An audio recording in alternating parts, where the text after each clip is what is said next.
Tout à l'heure, 21h, France 3 vous propose un grand spectacle gratuit. Les 30e victoires de la musique mettent à l'honneur Dijon. Son auditorium a été choisi pour la cérémonie.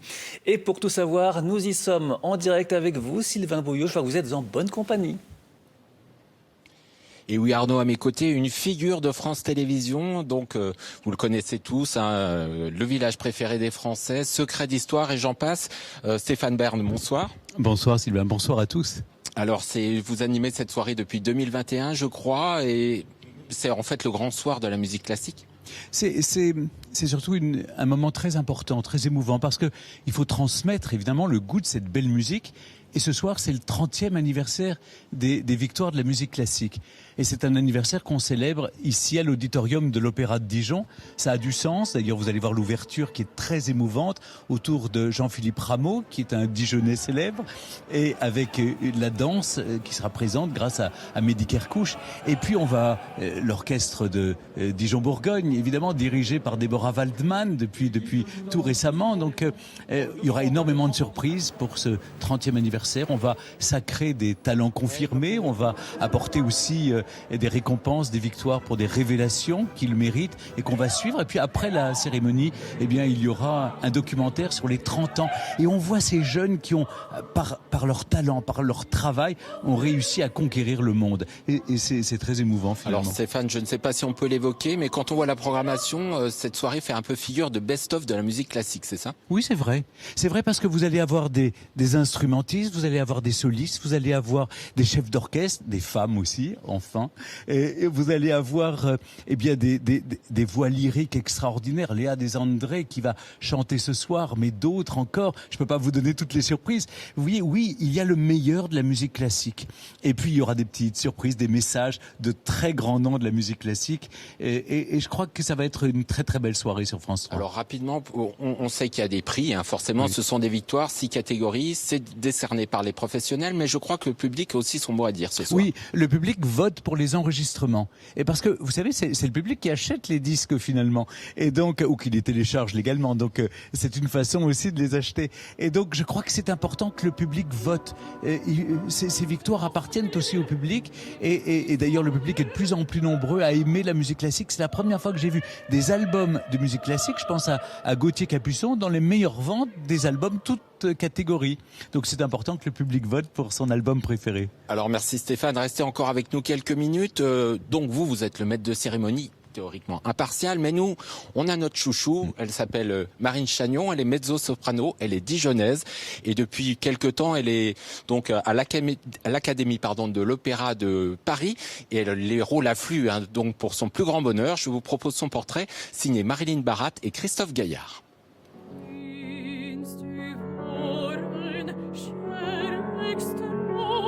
Sur scène, Marine Chagnon est solaire. Cette jeune mezzo-soprano irradie quand elle interprète, aux côtés de la pianiste Joséphine Ambroselli, d'anciennes mélodies scandinaves.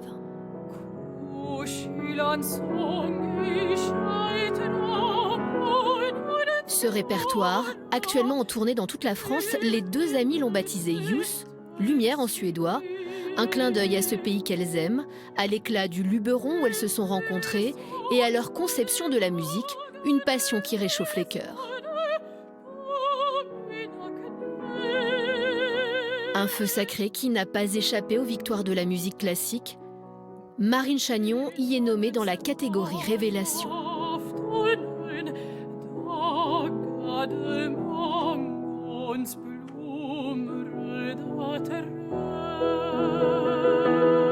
Cette nomination, c'est une marque de reconnaissance de la part des professionnels du monde de la musique classique qui est inestimable. Enfin voilà, je la reçois, je suis très très très très touchée en fait. Jamais de la vie j'aurais imaginé être nommée. J'ai rencontré Marine, moi j'étais en vacances et elle chantait. Donc j'ai aimé tout de suite sa voix et je suis allée la voir à la fin du concert parce que j'aimais sa voix et que je voulais pouvoir jouer avec elle en fait. Et donc je suis aujourd'hui vraiment très fière de tout le parcours merveilleux qu'elle effectue. C'est pas vrai, je suis trop contente. Clin d'œil du destin, la cérémonie des victoires de la musique classique se déroulera à Dijon, là où tout a commencé pour Marine. Elle en a passé des belles heures dans cette salle du conservatoire, à répéter avec son chef de chœur, Yves Klein. Je pense que vous vous rendez pas compte. Vraiment, je pense que vous imaginez pas à quel point des choses clés, en fait, peut-être qu'on comprenait pas quand on était petit. Oui. Enfin, vraiment, le pouce magique, Monsieur Klein, le pouce magique, mais toute ma vie, je le garde. Ah oui. Et je me souviens quand j'étais... Aujourd'hui, ça s'appelle l'axe du chanteur. La seule chose qui m'a guidée tout le long, c'était être heureuse, me sentir bien pour être bien avec les autres et juste transmettre de la joie. Et Monsieur Klein, il parlait tout le temps de la joie.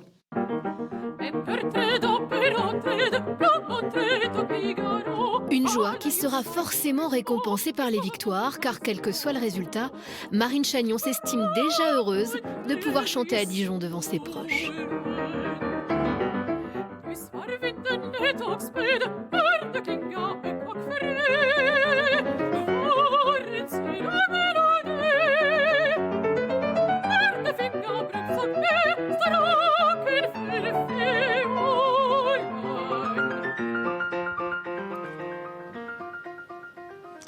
Allez, on croise les doigts pour Marine Chagnon. Et là, nous sommes de retour donc à l'auditorium, une salle choisie par l'organisation des victoires pour son acoustique, bien sûr, mais aussi son infrastructure technique.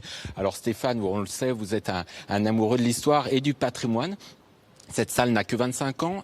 Est-elle pour vous, selon vous, déjà un élément de patrimoine? Ah oui, ça fait partie du patrimoine. Elle est depuis 98.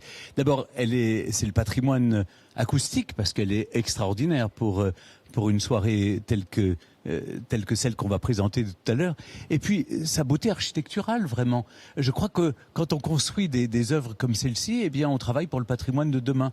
Alors, j'ai eu la chance à Dijon, à la fois de voir l'église Saint-Philibert qu'on va aider à sauver pour les Dijonnaises et les Dijonnais, et puis de présenter cette soirée en direct de l'auditorium de l'Opéra de Dijon. Et j'en suis assez fier parce que c'est un très bel endroit et qui appartient au patrimoine des Dijonnaises et des Dijonnais. Alors, on va en voir un peu plus sur l'auditorium, une salle souvent décriée, mais souvent vantée par les musiciens. Je vous propose de voir ce sujet de Marilyn Barat et Rodolphe Augier qui reviennent sur les grands moments de l'auditorium.